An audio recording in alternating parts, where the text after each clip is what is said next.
continuing my series of interviews with senators on Friday. Friday Senator today is Queensland One Nation Senator and founder of One Nation, Pauline Hanson. I've started a series of interviews with Queensland senators to try and get to know them in a really a non-policy kind of way, at least. Pauline Hanson, good morning to you. Good morning, Steve. Senator Hanson, are you a different persona, a different person than when you first entered politics in the House of Reps in 1996? In a lot of ways, I say yes, I am, with regards to knowledge, experience, confidence. It's you grow with the job. It's like any job that you take on in your life. You grow with it. Doesn't matter what you do in life. So, and I feel I have. You've actually had a great deal of political experience now. Would you have changed anything or changed your approach to any issues back then, given what you know now, your own growth, your own experience that you've had? Like I said, it changes with knowledge that you accumulate over the period of time, a better understanding of issues.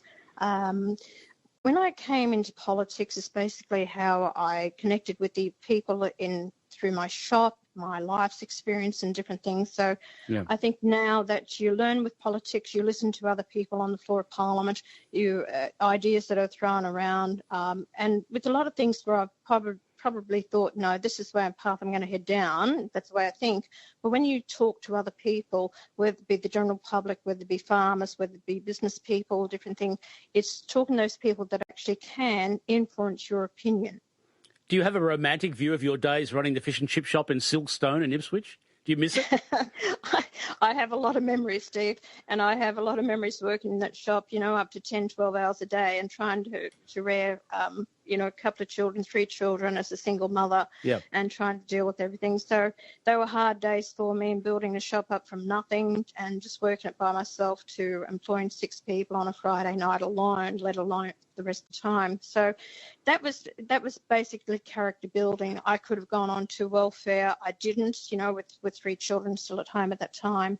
But I didn't. I want to move forward with my life, and the only way that I could do it was to run my own business. So I borrowed everything and more to buy that business, and then I had to run it because it was run down.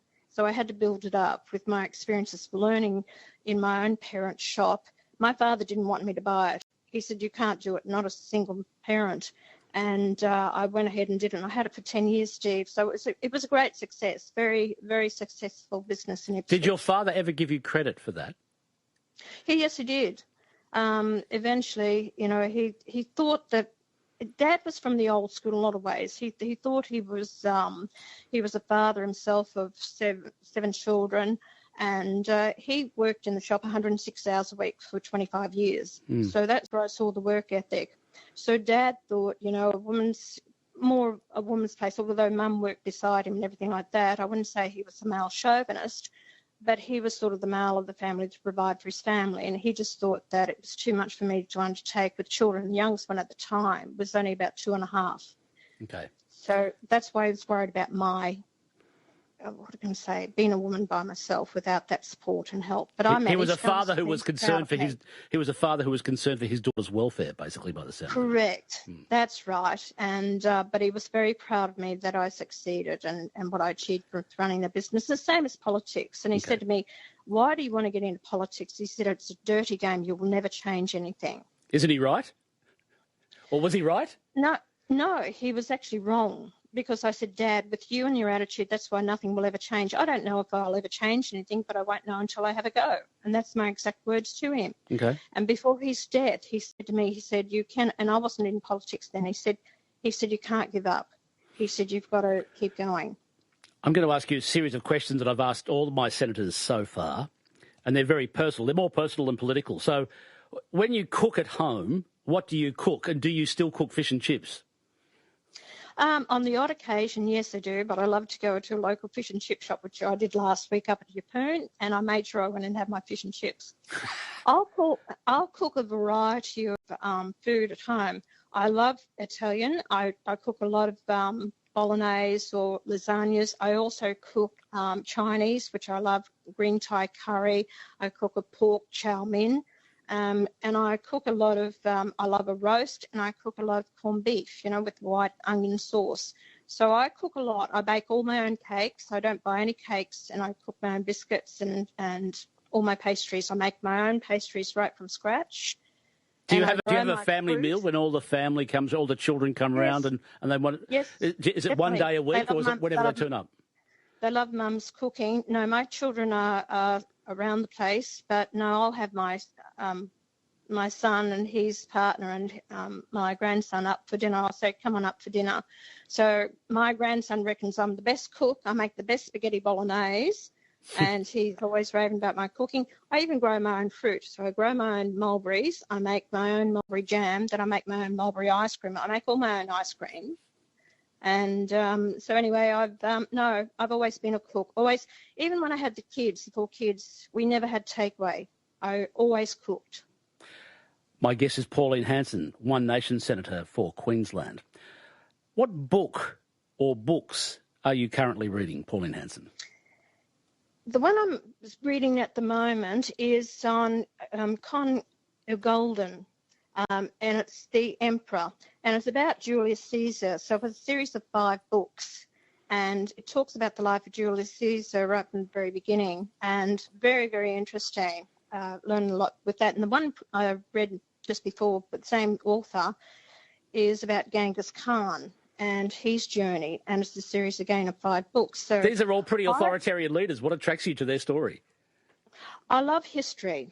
Anything that I may read, even some of Penn Follett's are based on history. I read Rutherford. Okay. He wrote about London, or about Mexico, about Poland, or these countries and how they've come through the ages. So I like anything based on history, and I love English history. Do you get a chance to listen to podcasts at all? And if so, what podcast are you listening to? No, I don't. Actually, I don't listen to a lot of podcasts at all, I must admit. Do you listen to music? I played a track off a vinyl album before. Do you listen to any particular music on any particular format, Senator Hanson?